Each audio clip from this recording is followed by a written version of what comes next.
we're back. I'm sitting on my windowsill in my old bedroom. This is now the cat bedroom, technically, but our guest bedroom in reality. And I forgot how much I did love this room's having like the biggest windowsill in the world, meaning I can just sit on it fully and I'm not, it's amazing. I love it. But so there's that. But first off, thank you so much for the interactions, which to some people may not be that much, but getting comments is, especially I got one comment thanking me for the video that I posted, and that people showing appreciation for me just rambling to myself is so sweet and absolutely empowering. So thank you so much, you guys. You are so sweet. But all right. Anyway, I'm probably gonna post this one in a little bit. But let's see. Work was fine. Everything was good. I feel like I need a story.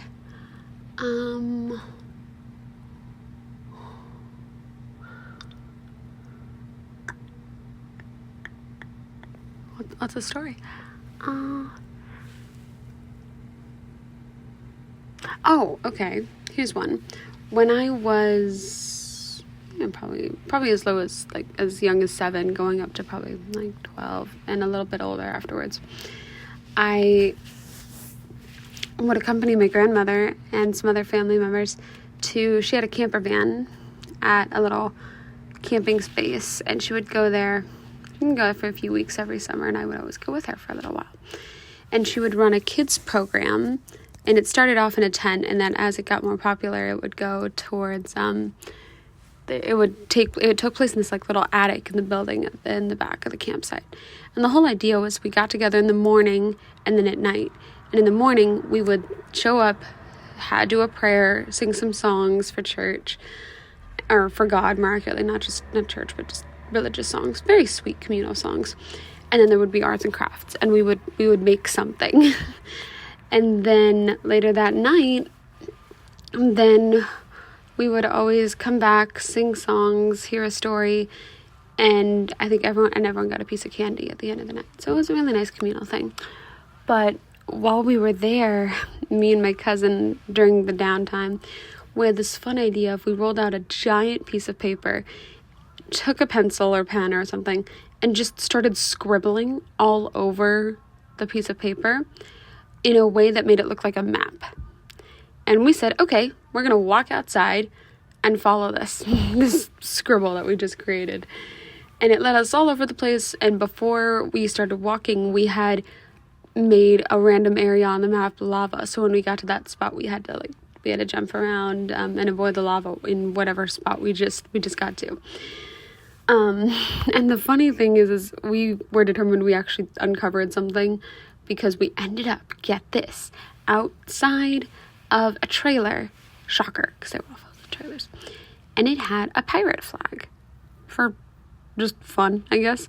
But in our 10-year-old minds, or maybe, I'm not sure, we were convinced that we had come across like buried treasure just because this person had a pirate flag, which was ridiculous, because it's not like we could go in there and knock and be like, hi, do you have buried treasure? And they say, yeah, what's your evidence? And we're like, this map that we made up. So obviously not. But there was that. And then they had a little playground area down by the lake. And do you guys remember, I think they're what is something, I guess not merry-go-rounds, but just, it's a circle, and then it usually has bars on top that meet in the middle, dividing the circle platform into 3 little bar sections. And the whole platform was attached to a little spinny system so it could spin. We pretended we were on a random flying saucer in the galaxy And it didn't have a roof. I remember, at least in my imagination, there was never a roof. We were just sitting on it. And I remember we would jump off and put sand onto the platform, making it heavier, because sand was our fuel. And then whenever we would push and run and keep going, as soon as all the sand would fall back off, we were out of gas, and then we'd have to go get more sand. And I remember we were being chased by Salad. I don't know why that was a thing, but it was. And I wasn't even the type of girl that was like, yeah, I didn't like salad. I was like, no, I didn't mind it. I was fine. I ate it. But still, salad was the enemy. And we were just running from salad in the galaxy. And we did that every single day. Nonstop.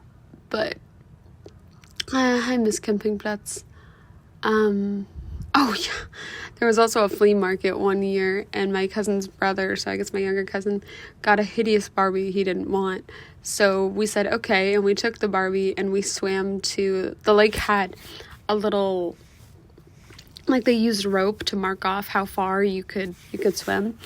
And we brought it as far out as we could and just left it there in the lake and left. So we drowned a Barbie. And then later on, I was walking around and I saw a little girl playing with the exact Barbie that we had left. And because I was 7 years old and an idiot, I actually went up to her and told her, that's the Barbie doll that we drowned in the lake a couple hours ago. And she started crying, and her dad kind of looked at me like, what the hell? Why would you say that to a little girl? And I was like, I don't know, I'm 7. I am little myself, but, whatever. So many fun memories. Me and my cousin also once ran around the entire day like chickens because there was a new sand that was cooler than the rest of the sand. Because I think it was just wet sand. They mixed some sort of like mud into it as well. And nobody would tell us, and so we were running around all like, well, no, it's a special sand. It's also where I fucked up my knee for the second time, which, fun fact about me, my right knee is doomed. I have multiple scars layered on top of one another, where I'll get really scratched up in the knee, it'll be super bloody, put a giant band-aid on it, it'll heal in a couple weeks because that's how bad it is, and then a couple months later, I'll get another injury scratch on that exact same knee. It always happens on my knee. It doesn't matter how I fall, I will injure myself specifically on my right kneecap every single time. I mean, I'm miraculous. Yep. Oh yeah, you can still see it. And I have just layers upon layers of scars right just below my right kneecap. I don't know why this area is cursed, but it is, because my left kneecap is totally fine. Nothing ever happens to you. But right, yeah, you're fucked. But I suppose it's better my knee than my head, right? Or another vital part of my body. But seriously though, thank you for the people who have interacted, the people who have commented. It means the world to me that I'm actually able to help you feel a little bit better with whatever you're dealing with in your life. It's tricky, just kind of,